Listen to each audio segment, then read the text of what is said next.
ఈరోజు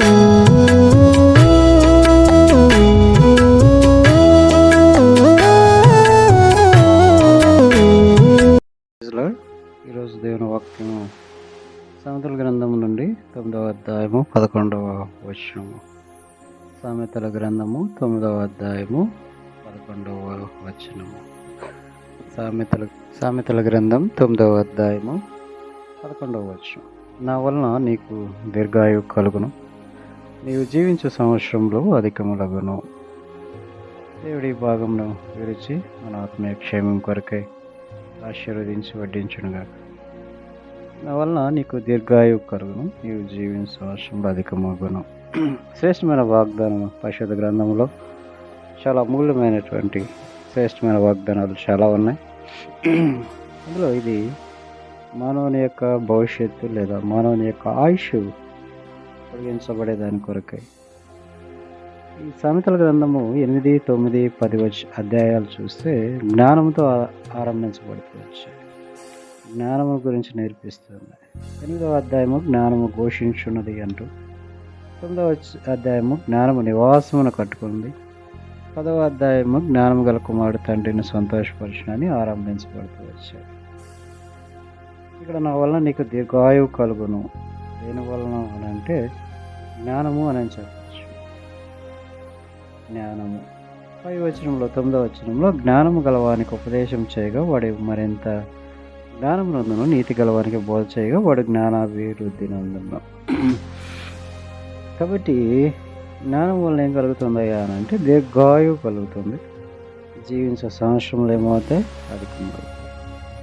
పరిశుద్ధ గ్రంథంలో మనకు తెలిసినట్లుగా పాత నిబంధన గ్రంథం, క్రొత్త నిబంధన. పాత నిబంధన గ్రంథంలో ఆయుష్ పొడిగించబడటానికి లేదా అనారోగ్య పరిస్థితులను బట్టి చాలామంది భక్తులు ఆయుష్ ఎక్కువ కాలం జీవించాలని ఆశపడుతూ వచ్చారు. కానీ క్రొత్త నిబంధనలో ఇలాంటి అనుభవాలు ఎక్కడ కనపడవు మనకు. పౌలు ఫిలిప్పీ పత్రిక 1వ అధ్యాయంలో బ్రతుకుట క్రీస్తే, చావైతే లాభం, లోకాన్ని త్వరగా విడిచిపెట్టాలని ఆయన ఇష్టపడుతున్నారు. అనే కాదు కానీ భక్తులు చాలామంది కూడా దేవుని రాజ్యంను చూడాలని ఆశపడుతూ వచ్చారు. కొత్త నిబంధన గ్రంథం ఆయుష్ పొడిగించబడటం మనకు తెలిసినంత వరకు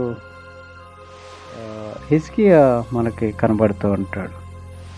2వ రాజుల గ్రంథం 20వ అధ్యాయము, 2వ రాజుల గ్రంథం 20వ అధ్యాయము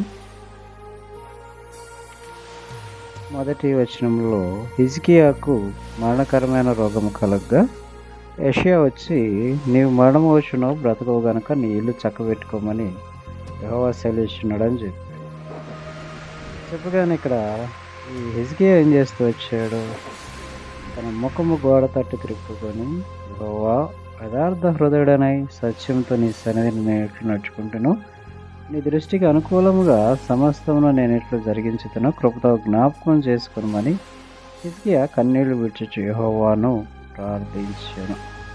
యెషయా నడిమిశాలలో నుండి అవతలకు వెళ్ళక మునిపే యెహోవా అతనికి ప్రత్యక్షమై ఇలాగ సెలవిచ్చాను, నీ ప్రార్థన నేను అంగీకరించి ఉన్నాను, నేను నిన్ను బాగు చేసేదను. 3వ దినమున నీవు యెహోవా మందిరానికి ఎక్కిపోదు. 5వ వచనం చివరి భాగంలో చూస్తాను. ఇక్కడ మనకేం జ్ఞాపకం చేయబడుతుంది అయ్యారంటే హిజ్కియాకు దేవుడు హెచ్చరిక ఇచ్చాడు, నీ ఆయుష్ ముగించబడుతుంది అని. ఎందుకని ఎవరికి అలా చెప్పలేదు, కానీ కొంతమంది చెప్పారు. కానీ హిజ్కియాకు ప్రత్యేకంగా ఎందుకు అని అంటే హిజ్కియా ముందు అధ్యాయాల్లో దేవుని మందిరంలో దేవుని పనిలో చాలా ప్రయాసపడుతూ వచ్చాడు. యథార్థత కలిగి ఉన్నాడు, నీతి కలిగి ఉన్నాడు, భక్తి కలిగి ఉన్నాడు, దేవుని మందిరాన్ని బాగు చేసినటువంటి వాడుగా ఉన్నాడు, దేవుని మందిరంలో పండుగ ఆచరించినటువంటి వాడుగా ఉన్నాడు, ఇశ్రాయేల్ ప్రజలను చాలామందిని సమకూర్చిన వాడిగా కూడా ఉంటూ ఉన్నాడు.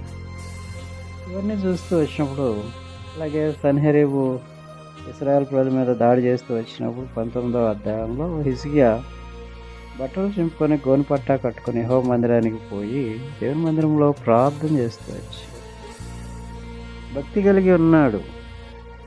కాబట్టి దేవుడు అతనికి జ్ఞాపకం చేస్తూ వచ్చాడు. మోషేతో కూడా చెప్తూ వచ్చాడు, నీ ఆయుష్ ముగించబడుతుంది.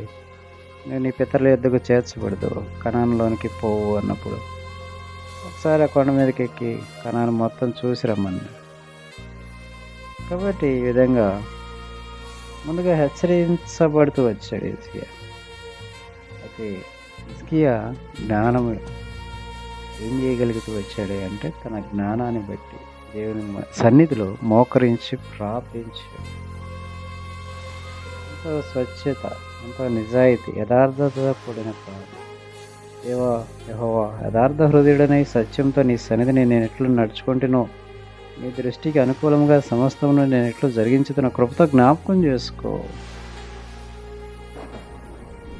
చాలా క్లుప్తంగా ప్రార్థన చేశాడు.